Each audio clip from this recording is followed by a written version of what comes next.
Welcome to The Explainer. So today we're looking at something that honestly, at first glance, might just look like your standard run-of-the-mill physical education syllabus. But as we unpack this material together, you're going to see it's actually this fantastic, profound blueprint for childhood development, both physically and emotionally. It's not just about kids running around blowing off steam. It's literally about building a better human from the ground up. Let's get into it. Okay, let's dive into the outline. We're breaking this down into 5 parts. First, the power of play. Second, games of togetherness. Third, strategy and culture. Fourth, growing stronger. And finally, number 5, circle time reflections. All right, section 1. The power of play, mind, body, and connection. Right off the bat, the core thesis here is that regular physical activity doesn't just make us physically stronger, it makes us mentally sharper, and it actually helps us get along with others. You can see this in how brilliantly they structure the play itself. For every intense, high-energy activity, there's a designated warm-up, think torso twists or squats, and then there's a specific cool-down exercise to match, like a quadricep stretch or the Paschimottanasana yoga pose. It's not just go, go, go. It actively teaches holistic bodily care right alongside the fun, making absolutely sure players learn to respect their physical limits. Moving on to section 2. Games of Togetherness, featuring Ice Water and Follow Me. Now, the games in this specific zone, they are not about individual glory at all. They're explicitly designed to teach empathy. Take the traditional game Ice Water. You have a Denner who chases and tags players ice, literally freezing them in place. But here is the absolute magic of this game. Teammates must physically touch those frozen players and shout water to rescue them. From the outside, it probably just looks like sheer chaotic playground panic, right? But it actually forces players to actively support each other. You literally have to risk getting tagged yourself just to bring a teammate back into the fold. It's pretty brilliant. So the crucial point is exactly what the text says here. Playing together helps create an emotional and social bond.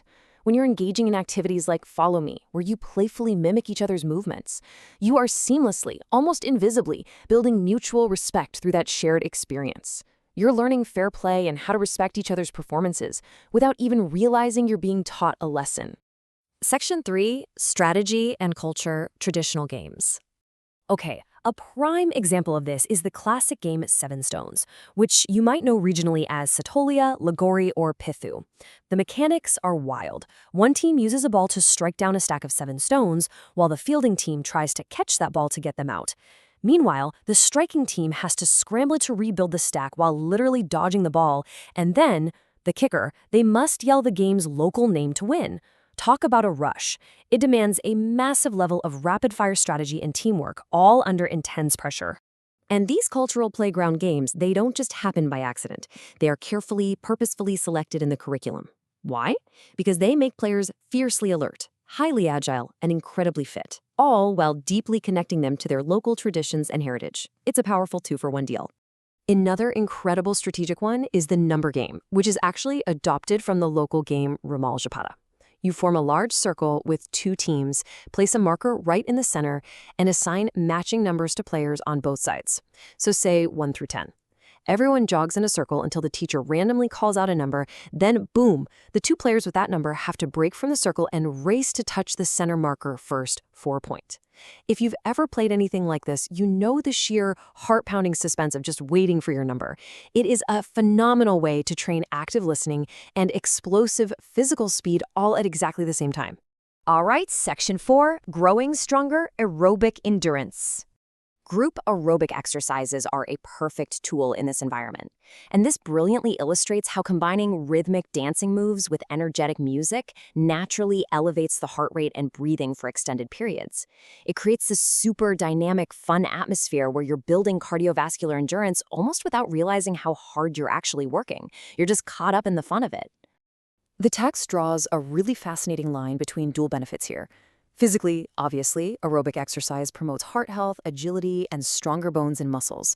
But emotionally, it keeps you stress-free, it gives you joy, and it builds those vital social bonds.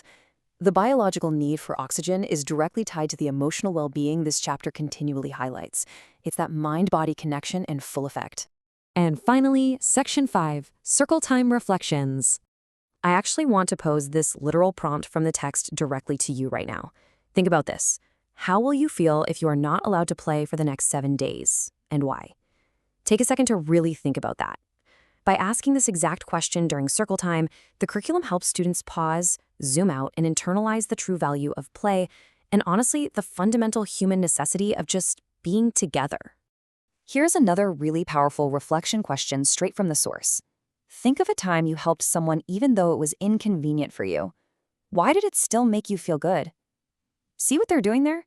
This directly connects the teamwork mechanics we saw earlier in games like Ice Water, where you risk getting tagged to save a teammate, to real-world social behaviors out in the wild. It's actively teaching altruism, but doing it through play.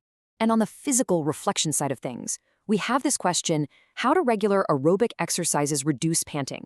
This totally challenges the learner to think critically about the biological, long-term impact of those cardiovascular exercises we were just discussing. It connects the immediate, short-term action of jumping and running to the internal, hidden science of the human body adapting and growing stronger over time.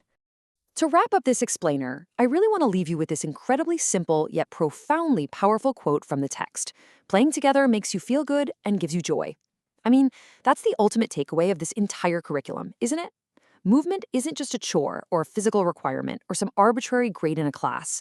It's intrinsically deeply linked to human happiness and how we connect with one another. So here's my final thought for you to chew on.